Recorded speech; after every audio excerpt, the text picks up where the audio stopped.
नमस्कार, आप देख रहे हैं सी न्यूज़ भारत और मैं हूं आपके साथ ज्योति अरोड़ा। वक्त हो गया है बुलेटिन का, जिसमें हम जानेंगे कि कहां इमाम हुसैन के बेटे सैयदे सज्जाद की शहादत की याद में उठा ताबूत और हुआ मजलिस का आगाज। झारखंड के हजारीबाग में किसने किया प्रेस क्लब की वेबसाइट का उद्घाटन। साथ ही जानेंगे कि कैसे एक युवक को नशीला पदार्थ सुंघाकर दिया लूट की घटना को अंजाम। इन तमाम खबरों को जानेंगे विस्तार से, तो आइए निगाह डालते हैं इस वक्त की बड़ी खबरों पे। जिला फतेहपुर के कोर्रा सादात में इमाम हुसैन के बेटे सैयदे सज्जाद की शहादत पर एक मजलिस का आगाज हुआ और ताबूत उठा, जिसमें जिला कौशाम्बी के नजरगंज बड़ा गांव की अहेले सुन्नत अंजुमन ने सीना जनी करते हुए नौहा ख्वान अनजान मनूरी ने शायर जफर अहिरानवी के कलाम पेश किए। कोरा सादात के अंजुमन से जाकिर हुसैन व जर्रार खान ने कलाम पेश करते हुए करबला के शहीदों को पुरसा दिया। इस मौके पर अंजुमन के सरपरस्त यावर मेहंदी ने सभी अजादारों का आभार व्यक्त किया। फतेहपुर से सीनू संवाददाता शहनशाह अब्दी की रिपोर्ट। 26 अगस्त को मुख्यमंत्री योगी आदित्यनाथ का हापुड़ आगमन है। मुख्यमंत्री योगी आदित्यनाथ हापुड़ में जिला अस्पताल का निरीक्षण कर जनसभा को संबोधित करेंगे। इसके साथ ही मुख्यमंत्री करीब 802 करोड़ रुपए के विकास कार्यों का लोकार्पण व शिलान्यास करेंगे। मुख्यमंत्री योगी आदित्यनाथ के आगमन को लेकर बीजेपी जिलाध्यक्ष उमेश राणा से खास बातचीत की गई। 26 तारीख को मुख्यमंत्री जी का आगमन है हापुड़। क्या मुख्यमंत्री जी का प्रोग्राम है और किन प्रोग्रामों के लिए मुख्यमंत्री जी हापुड़ आ रहे हैं? माननीय मुख्यमंत्री जी 2017 के बाद लगातार गढ़ विधानसभा पर भी 4 बार आ गए, धौलाना विधानसभा पर भी 4 बार आ गए। हापुड़ विधानसभा पर आने का हमें सौभाग्य नहीं मिला। इस बार सभी के आग्रह पर वो हापुड़ विधानसभा पर आ रहे हैं और लगभग 802 करोड़ के विकास कार्यों का लोकार्पण और शिलान्यास करने वाले हैं।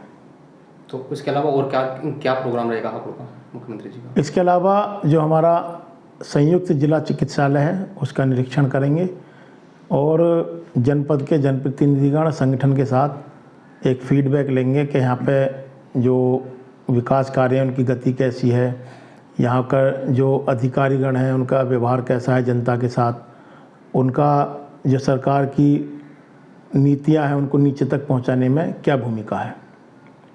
तो मुख्यमंत्री जी जब यहाँ पर आएंगे तो फीडबैक वगैरह लेंगे, तो क्या तैयारियाँ हैं बीजेपी संगठन की उसके लिए?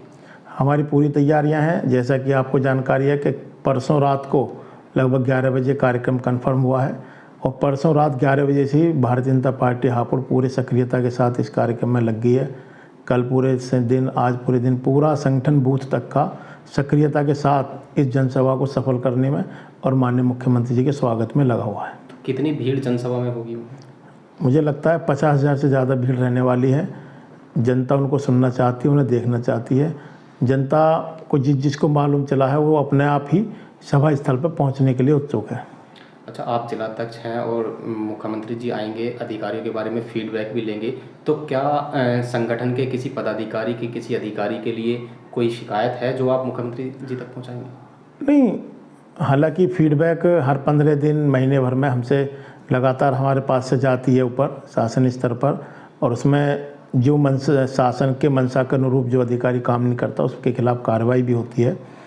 तो निश्चित रूप से यदि किसी कार्यकर्ता के साथ किसी अधिकारी ने कोई अभद्रता या कोई गलत व्यवहार किया है तो उसके खिलाफ समय समय पर कार्रवाई होती भी रही है और आगे भी होती रहेंगी। जनपद को बने हुए 10 साल से ऊपर हो गए हैं, कुछ बहुत सारे कार्य हैं, अभी तक जनपद का उस स्तर से विकास नहीं हुआ है। तो जो विकास कार्य रह गए हैं उनको लेकर जो है वो क्या जो है मुख्यमंत्री जी को आप देंगे कुछ उसके लिए? नहीं, उसके लिए हम पहले भी माननीय मुख्यमंत्री से चर्चा हुई है जब मिले थे उनसे लास्ट मंथ, और आने वाले समय में भी जो प्राथमिकताएं हैं हमारी वो जिला न्यायालय है, पुलिस लाइन जल्दी से बने। हापुड़ से सीनू संवाददाता सचिन सागर की रिपोर्ट। हजारीबाग डीवीसी सभागार में हजारीबाग प्रेस क्लब के वेबसाइट के शुभारंभ को लेकर हजारीबाग प्रेस क्लब हजारीबाग द्वारा एक विशेष कार्यक्रम का आयोजन बुधवार को किया गया, जिसमें कार्यक्रम की अध्यक्षता हजारीबाग प्रेस क्लब के अध्यक्ष मुरारी सिंह और संचालन सचिव विस्मय अलंकार ने किया। धन्यवाद ज्ञापन वरिष्ठ पत्रकार कृष्णा गुप्ता ने किया। कार्यक्रम में बतौर मुख्य अतिथि उपायुक्त हजारीबाग नैन्सी सहाय और कुलपति मुकुल नारायण देव उपस्थित हुए।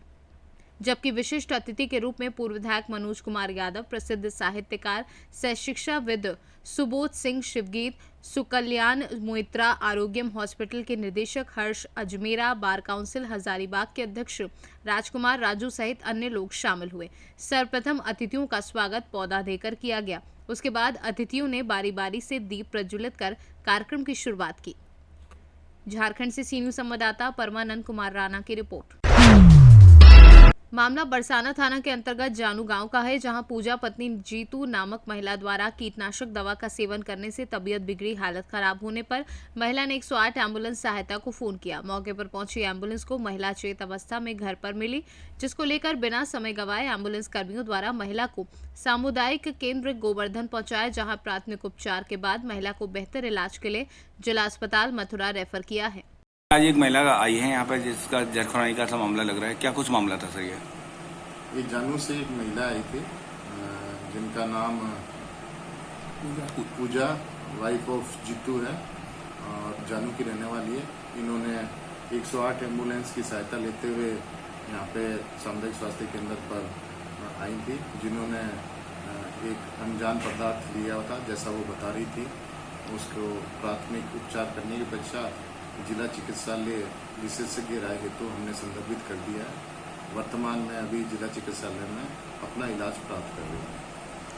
मथुरा से सी न्यूज संवाददाता विष्णु शर्मा की रिपोर्ट। मामला गोवर्धन थाने के अंतर्गत बरसाना रोड का है, जहां संदीप नामक एक युवक को उसके साथी के द्वारा घुमाने का लोग देकर ले जाया गया और जहां पैदल से 2 लोग संदीप का इंतजार कर रहे थे। तीनों युवक द्वारा संदीप को पकड़कर रुमाल के माध्यम से नशीला पदार्थ सुंघा दिया, जिसके कारण संदीप बेहोश हो गया। उन तीनों युवकों द्वारा संदीप के साथ मारपीट भी की गई, जिसके कारण संदीप की आंख तथा नाक में गंभीर चोट आई है। संदीप अपना इलाज कराने के लिए गोवर्धन सामुदायिक केंद्र पहुंचे, जहां डॉक्टरों द्वारा संदीप को प्राथमिक उपचार के दौरान जिला अस्पताल रेफर कर दिया। क्या नाम है बेटा तेरा? संदीप। क्या मामला हुआ था तेरे साथ? मुझे एक जना प्रमोद ले गया था ना से गोवर्धन से दोबारा चलते हुए घुमा कर लाता। मुझे 2 पीछे से और आ गए, एक रूमाल से समा दियो मुँह को, रूमाल से समाए के आप दिख रहे हो, मुझे आप दिख ही नहीं रही, ऐसा हो गया। कागज सारे मुझे कचर कुछ भी नहीं मालूम, पता नहीं क्या कर रही है। कहाँ का रहने वाला है तू? मैं सकाराट रोड का रहने वाला हूँ। तो वो लड़के कौन थे? एक घूमा है जस्सू को पहले जेल में रियाया है वो, एक प्रमोद है, एक बच्चू है कचौड़ी वाला, डिगड्डे पे कचौड़ी की ढकेल लगाता है पेट्रोल पंप के सामने। तो इसकी शिकायत तूने थाने में की है? नहीं किया मैंने ठीक है। जब पहले मेरी नाक में पहले बहुत की नाक पूरी कट गई है और आँख पूरी गप्पो इतना। मैडम अभी एक मामला आया है जिसकी चोट वगैरह लगी हुई, क्या कुछ मामला है? एक संदीप नाम का लड़का निवासी सकरवा गांव का हमारे पास आया है। इसको आँख में और नाक में चोट है। इसको हमने प्राथमिक इलाज दे दिया गया है। बताया जा रहा है कोई इसको 3 लड़के जो उसके दोस्त बताए जा रहे हैं वो इसको ले गए थे और उन्होंने ही इस पर वार किया है। अभी तक पुलिस को इसने सूचना नहीं दी है, ये सीधा हमारे पास आया है और हमने इसको प्राथमिक उपचार दे दिया गया है। यहाँ के बाद इसको जिला अस्पताल भेज दिया गया है। मथुरा से सी न्यूज संवाददाता विष्णु शर्मा की रिपोर्ट। बेमेतरा जिला मुख्यालय के ऐतिहासिक 100 साल पुरानी बेसिक स्कूल में पढ़ने वाले छात्र छात्राओं को शिक्षकों की कमी से जूझना पड़ रहा है। आपको बता दें कि इस ऐतिहासिक स्कूल में 300 छात्र छात्राएं पढ़ते हैं और उन्हें पढ़ाने के लिए मात्र 3 शिक्षक हैं, जिसके चलते उन्हें पढ़ने की समस्या आ रही है। सीबीएसई के तहत अंग्रेजी माध्यम से संचालित इस स्कूल में स्टाफ की कमी के कारण छात्र छात्राएं ही नहीं पालक भी परेशान हैं और इसको लेकर जनप्रतिनिधि उच्च अधिकारियों से मिलकर लिखित व मौखिक गुहार लगा चुके हैं, लेकिन अब तक कोई कार्यवाही नहीं हुई है। तो फिर से उन्होंने कलेक्टर जितेंद्र शुक्ला से शिक्षक की नियुक्ति करने की गुहार लगाई है। कैसे कलेक्टर आना हुआ? हमारे बच्चे बेसिक स्कूल में पढ़ते हैं और वहाँ पे शिक्षकों की बहुत ज़्यादा ही दिक्कत है। 3-4 शिक्षक है, जिसमें से एक शिक्षिका जो है मैटरनिटी लीव में चली गई है और बाकी जो 3 शिक्षक हैं, तो बच्चों की संख्या ज़्यादा होने के कारण वहाँ पे पढ़ाई प्रभावित हो रही है। लगभग 300 बच्चे हैं स्कूल में और 3 शिक्षक जो है पढ़ा नहीं पाते कहा जाए, और शिक्षकों की संख्या जो है लगभग 7 होना चाहिए। क्या चाहते हैं? हम कलेक्टर साहब को ज्ञापन दिए हैं। हम लोग चाह रहे हैं कि वहाँ शिक्षकों की जो कमी है उसे जल्द से जल्द पूरा किया जाए ताकि बच्चों की पढ़ाई अच्छे से चल पाए। स्कूल को सीबीएसई स्कूल घोषित किया शासन ने, जहाँ सीबीएसई पाठ्यक्रम लागू है, वहाँ नियमित शिक्षक 2 और 3 शिक्षक को हमने व्यवस्था बनाने के लिए संलग्न किया है। व्यापम से अंग्रेजी माध्यम को जो शिक्षक चयनित होते हैं, व्यापम से ही उस सीबीएसई स्कूलों में उसकी पदस्थापना होती है। बीच में वहाँ पर हुआ था, कार्यभार ग्रहण नहीं किया। यही हाल हमारे चारों विकास खंडों के अंग्रेजी माध्यम के सीबीएसई स्कूलों में है। हम लोगों ने व्यवस्था बनाने के लिए बाकी जगहों से शिक्षक को वहाँ संलग्न करके वैकल्पिक व्यवस्था किया है। बेमेतरा से सी न्यूज़ संवाददाता संजू जैन की रिपोर्ट। बेमेतरा से दुर्ग सड़क मार्गों पर इन दिनों सड़क दुर्घटना बहुत हो रही है। ऐसे ही पुलिस चौकी देवरबीजा के अंतर्गत 12 घंटे में 2 सड़क दुर्घटना हुई। देवरबीजा क्षेत्र के ग्राम सिरसा निवासी 3 युवक कोटवा से अपने ग्राम सिरसा आ रहे थे। इसी बीच देवरबीजा के मुख्य मार्ग में एक बिगड़ा हुआ ट्रक खड़ा था और अंधेरे की वजह से बाइक सवार ट्रक को नहीं देख पाया। बाइक सवार तेज रफ्तार सड़क में खड़े ट्रक के अंदर घुस गया।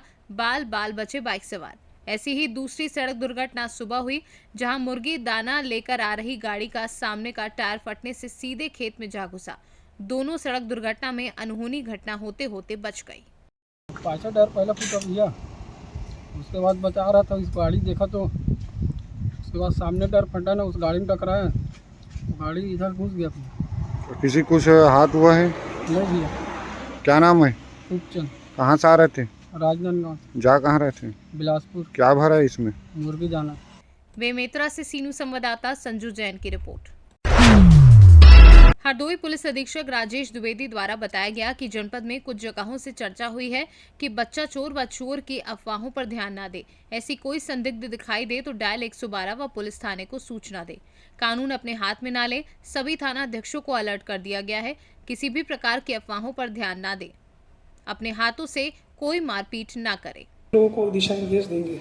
जनपद में विगत कुछ दिनों में कुछ जगहों से ऐसी चर्चाएं सामने आई हैं और 1-2 लोग के साथ पब्लिक ने कुछ मारपीट भी करी, जिन्हें बच्चा चोर या चोर की आशंका जाहिर किया गया है।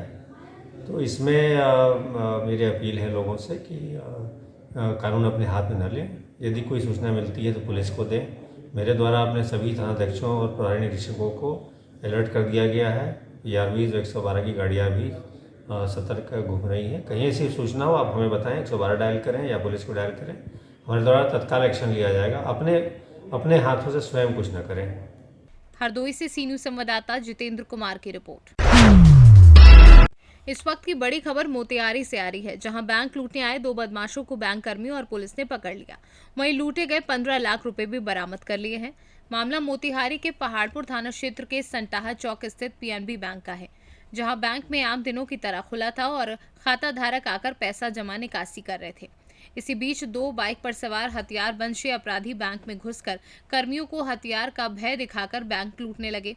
कैशियर से पैसा लूटकर जैसे ही अपराधी बैंक से बाहर निकल रहे थे, इसी बीच बैंक मैनेजर अभिषेक प्रियदर्शी, रत्नलाल, राजेश चौरसिया, मुकेश कुमार, रवि कुमार आदि बैंक कर्मी ने हिम्मत जुटाकर एक अपराधी को पीछे से पकड़ लिया। साथी को फंसता देख अपराधी वहां से भाग खड़ा हुआ। घटना की सूचना अरेराज SDPO रंजन कुमार को दी गई। मौके पर घटनास्थल पर पहुंचे मामले की जांच शुरू की। इसी बीच ग्रामीणों ने बताया कि एक अपराधी पास के ही ईख के खेत में छुपा है, जिसके बाद SDPO ने पुलिस बल और ग्रामीणों के सहयोग से ईख के खेत से लूट के 15 लाख रुपए के साथ आरोपी को गिरफ्तार कर लिया। मोतिहारी से सी न्यूज़ संवाददाता सचिन कुमार अंशु की रिपोर्ट। सुपौल पुलिस को बड़ी कामयाबी मिली है। 24 घंटे बीतने से पहले पति पत्नी हत्या मामले में 4 अपराधियों को किया गया गिरफ्तार। बता दें कि बीती रात पिपरा खुर्द पंचायत नंबर 5 के चुन्नी लाल कामत और उनकी पत्नी फूलो देवी को रड और लाठी से पीट कर मार डाला था, जिसका उद्भेदन करते हुए सुपौल पुलिस ने 4 अपराधियों को गिरफ्तार कर लिया है। गिरफ्तार अपराधियों में लड्डू लाल, दूसरा संतोष कुमार मंडल, तीसरा वीरेंद्र मंडल, चौथा अरविंद कुमार। सभी थाना व जिला सुपौल को हिरासत में लिया गया है। अध्यक्ष को सूचना मिला था कि यहाँ पे पिपरा खुर्द में 2 लोगों की हत्या हुई है। उन लोगों का लाश वहाँ पे दुकान में ही चौकी पे मतलब पड़ा हुआ है, यही सूचना मिला था। सूचना मिलने के बाद तुरंत एक टीम भी मेरे द्वारा यहाँ पे गठन किया गया था SDPO सदर के नेतृत्व में, जिसमें इंस्पेक्टर और टेक्निकल सेल के भी कुछ सिपाही और यहाँ के जो सब इंस्पेक्टर आनंद, ये सब लोग भी उसमें शामिल थे। और कुछ गुप्त सूचना भी मिला था इन लोगों को और कुछ टेक्निकल एनालिसिस भी ये लोग किए हैं। उसी के बेसिस पे ये लोग 4 लोगों को इसमें अभी अरेस्ट किए हैं, जो 2 लोगों का हत्या ये लोग किए हैं। इसमें 4 लोग, एक है संतोष मंडल, दूसरा है लड्डू लाल साव और तीसरा है वीरेंद्र मंडल और चौथा है अरविंद। तो इसमें संतोष मंडल और लड्डू लाल साव जो है, ये दोनों और इसके इस लोगों के साथ एक और आदमी था। तो ये तीनों मिल के वहाँ पे रात में 2 बजे के आसपास वहाँ पे गए थे और लकड़ी जो अभी आप देखे होंगे, तो उसी लकड़ी के साथ एक्चुअली वहाँ पे जो ई रिक्शा जो चलाते हैं, ई रिक्शा वहाँ पे लगा हुआ था, उसमें बैटरी चोरी करने के लिए वहाँ पे गए थे। पहले से इन लोगों के बीच में परिचय था। 2 साल पहले मुझे लगता है मृतक के द्वारा कुछ 50,000 रुपये कर्ज लिए थे, तो उसी वो वसूली नहीं हो रहा था, तो इसी के वजह से ये लोग बैटरी चोरी करने के लिए वहाँ पे रात में गए थे। और जब वो लोग जग गए हैं, ये लोग उस लकड़ी को लेके उन लोगों के सर पे मार के उन लोगों को हत्या कर दिया गया था। तो इसमें अरविंद और वीरेंद्र मंडल, अरविंद जो है एक कबाड़ी दुकान ये चलाता है। ये यहाँ पे चोरी करने के वो बैटरी वहाँ से उठाने के बाद इसको बेचने के लिए वहाँ पे गया था और बेच भी दिया था, और उसके एवज में इन लोगों को कुछ पैसा भी मिल गया था। वीरेंद्र मंडल जो है मीडिएटर है। एक्चुअली ये इसका पूरा सूत्रधार है, क्या नाम है उनका, प्रमोद मंडल, प्रमोद कामत जो है एक्चुअली मृतक का भगिना ही लगता है। वो उसी से वो कर्ज लिया था 50,000 रुपये 2 साल पहले, तो अभी तक वो दिया नहीं था। और 1 महीने पहले भी कुछ मारपीट भी हुआ था इसी के कारण, जो उसमें भी ये संतोष मंडल इन्वॉल्व था। और इन्वेस्टिगेशन में पता चला है कि संतोष मंडल, लड्डू लाल साव जो है, दोनों ई रिक्शा भी चलाते हैं और शाम के टाइम में लोग बैटरी चोरी करना, बाकी सब चोरी करना, बकरी चोरी करना, ये सब काम भी ये लोग करते हैं। पहले भी ये लोग कुछ केसेस में ये लोग इन्वॉल्व रहे हैं। और पोस्टमार्टम इसका हो गया है। सुबह जो प्राइमा फेसी लग रहा था कि गोली मार के इन लोगों का हत्या किया गया है, तो वो गलत है। ये जो लकड़ी आप देख रहे थे, उसी से सर पे लोग मारपीट किए थे, उसी की वजह से वो मर गया है। उस पर वो निशान भी था, और वो जो कपड़ा आप देख रहे थे वही कपड़ा एक पहना हुआ था, उस पर भी ब्लड निशान ये सब मिला है। ये सब चीज़ भी यहाँ पे रिकवर हुआ है। उसके साथ साथ वो जो बैटरी चोरी किए थे वो भी रिकवर हुआ है। और इन लोगों के जो ई रिक्शा है, ई रिक्शा लेके वहाँ पे गए थे, वो ई रिक्शा भी बरामद हुआ है। एफआईआर से पहले आप खुलासा करेंगे, इसमें आपकी टीम की क्या है? जो भी किए हैं टीम ही किए हैं। एफआईआर अभी ड्राफ्ट हो रहा है, लेकिन थोड़ा सा सेंसेशनल था, तो ये लोग भी चैलेंज लेके एक काम किए हैं। और लक अच्छा था कि मतलब तुरंत ये लोग अरेस्ट भी हो गया है, और इन्फॉर्मेशन भी अच्छा खासा मिल गया था उसमें, फॉर्मर भी अच्छा था उसमें, और कुछ टेक्निकल एनालिसिस भी ये लोग किए थे, ये लोग भी मेहनत किए थे। सुपौल से सीनू संवाददाता पंकज की रिपोर्ट। फिलहाल इस बुलेटिन में बस इतना ही। देश और दुनिया की बाकी खबरों के लिए आप देखते रहिए सी न्यूज़ भारत।